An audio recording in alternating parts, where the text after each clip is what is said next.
बाबा के गले में कितने मुंड हैं मालूम है? 51।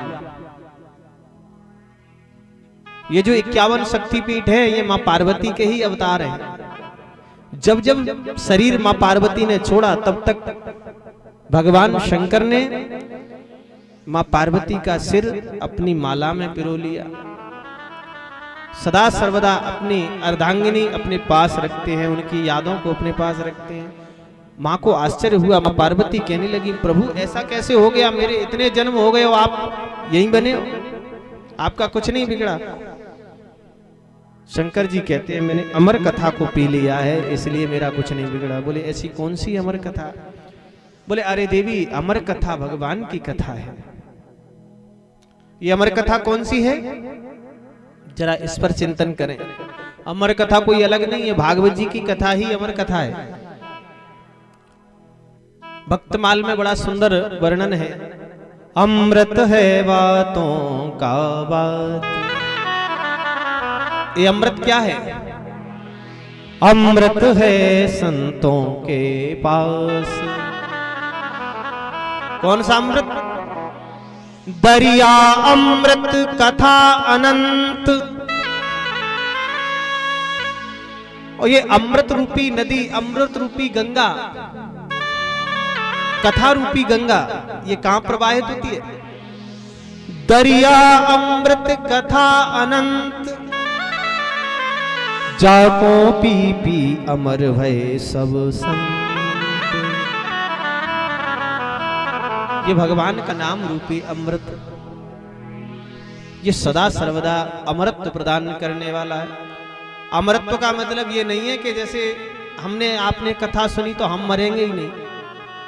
अमृत्व का मतलब है, कथा का तात्पर्य है कि हमको अंधकार में से प्रकाश की ओर ले जाए वो कथा। मर तो हम रहे ही हैं, हर क्षण मर रहे हैं। गलत मार्ग पर चलना ही मरना है और सत मार्ग पर चलना ही अमरत्व है। व्यक्ति गलत कार्य को छोड़ करके सच्चे मार्ग पर आ जाए, यही सबसे बड़ा अमरत्व है। बोल वृंदावन बिहारी लाल की जय हो। तो मुझे भी कथा सुनाओ प्रभु।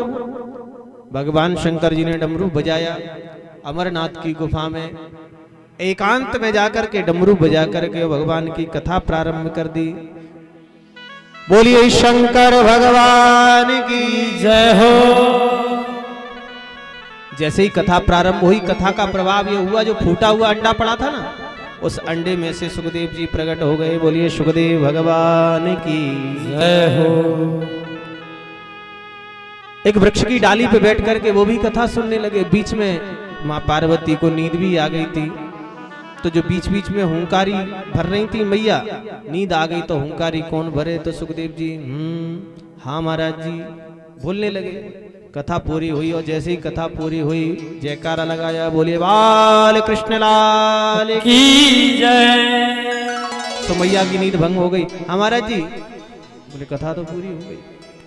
सुखदेव जी भी वहां से उड़ करके चल दिए। उड़ते उड़ते उड़ते उड़ते भगवान वेदव्यास जी के आश्रम पर आ गए, बद्रीनाथ धाम में। भगवान शंकर भी पीछे पीछे आए।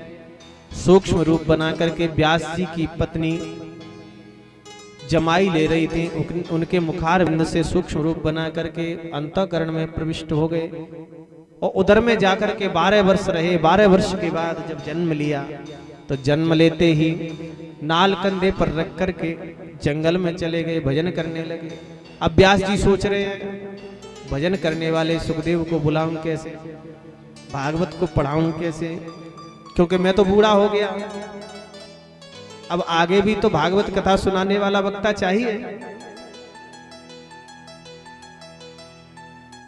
कैसे पढ़ाऊं? वो तो आ नहीं सकते। उनको बुलाया, कैसे जाए? तो अपने शिष्यों को भेजा। 2 शिष्य भगवान सुखदेव जी के पास पहुंचे। वृक्ष के नीचे बैठे हुए सुखदेव जी के सामने भगवान के स्वरूप का उन्होंने वर्णन करके बताया।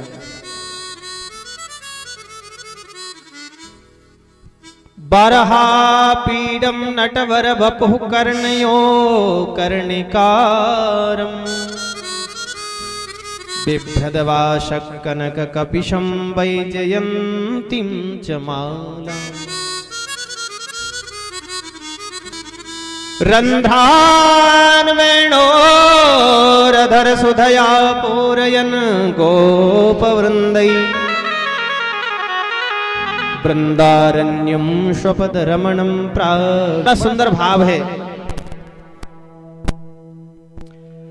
सुखदेव जी बैठे हैं नेत्र बंद करके और व्यास जी के दो चेला आए और चेला आकर के भगवान के स्वरूप का वर्णन करते हैं। बरहा पीडम भगवान श्री श्याम सुंदर ने मोर के पंख का मुकुट लगाया है। नटवर बपुहु बड़े सुंदर हैं हमारे श्री श्याम सुंदर, बड़े अद्भुत हैं।